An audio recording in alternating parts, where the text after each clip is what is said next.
ஹாய்ங்க. இன்றைக்கி இந்த வீடியோவில் கார மீன் ரசம் எப்படி பண்ணலான்றதை பார்க்கலாம். அதுக்கு நான் இன்றைக்கி 1 கிலோ கார மீன் எடுத்திருக்கேன். முதல்ல ரசத்துக்கு தேவையான அரைப்பை ரெடி பண்ணிடலாம். அதுக்கு மிக்ஸி ஜார் எடுத்துக்கோங்க. மிக்ஸி ஜாரில் 3 கைப்பிடி தேங்காய் சேர்த்துக்கோங்க. தேங்காய் சேர்த்துட்டு 7 பச்சை மிளகா சேர்த்துக்கோங்க. பச்சை மிளகா சேர்த்துட்டு ஒரு கைக்கொத்து கொத்தமல்லி, ஒரு கைக்கொத்து கருவேப்பிலை. கொத்தமல்லி கருவேப்பிலை சேர்த்ததுக்கப்புறமா 7லேருந்து 8 பல் பூண்டு சேர்த்துக்கோங்க. 15 பல் சின்ன வெங்காயம் சேர்த்துக்கோங்க. இதுக்கு சின்ன வெங்காயம் தான் சேர்க்கணும், அதனால் சின்ன வெங்காயம் கண்டிப்பாக சேர்த்துக்கோங்க. சின்ன வெங்காயம் சேர்த்துட்டு 2 டீஸ்பூன் சீரகம்,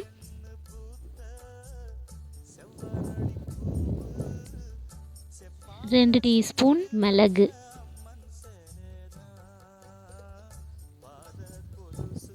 சீரகம் மிளகு சேர்த்ததுக்கப்புறமா ஒரு மீடியம் சைஸ் தக்காளியை சேர்த்துக்கோங்க. தக்காளி சேர்த்ததும் 1 டீஸ்பூன் மஞ்சள்தூள் சேர்த்துக்கோங்க. இது எல்லாத்தையும் நல்லா மையாக அரைச்சி வச்சுக்கோங்க. இப்போது அடுப்பில் பாத்திரம் வச்சுட்டு பாத்திரம் சூடானதும் 3 டீஸ்பூன் எண்ணெய் சேர்த்துக்கோங்க. எண்ணெய் சூடானதும் 1 டீஸ்பூன் பெருஞ்சீரகம் சேர்த்துக்கோங்க. பெருஞ்சீரகம் பொரிஞ்சதும் ஒரு கைக்கொத்து கருவேப்பிலை சேர்த்துக்கோங்க.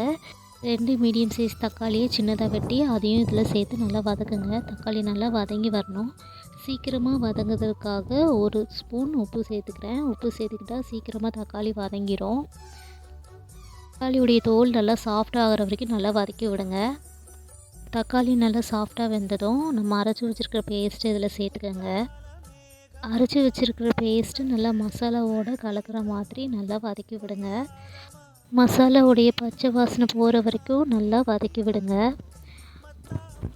மீடியம் ஃப்ளேம்லேயே வச்சு வதக்குங்க. ஹை ஃப்ளேமில் வச்சு நீங்கள் வதக்குனீங்க அப்படின்னா கீழே உங்களுக்கு அடி பிடிக்கும்.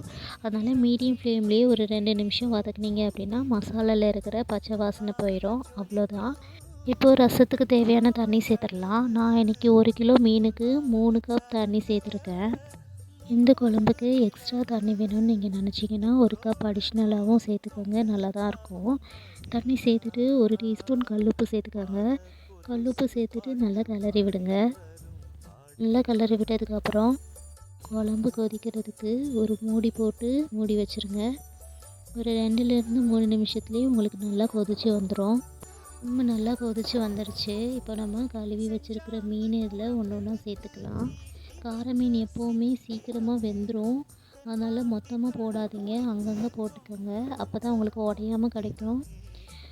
மீன் குழம்புக்குனாலே ஃப்ளாட்டான கரண்டி தான் யூஸ் பண்ணணும். நம்ம குழி கரண்டிலாம் யூஸ் பண்ணோன்னா மீன் சீக்கிரம் உடஞ்சிரும்.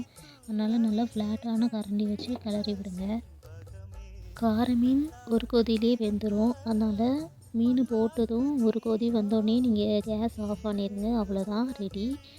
குழந்தைக்கு பால் கொடுக்குறவங்களா இருந்தால் கண்டிப்பாக இந்த ரெசிபியை ட்ரை பண்ணி பாருங்கள். நல்லா பால் வரும்.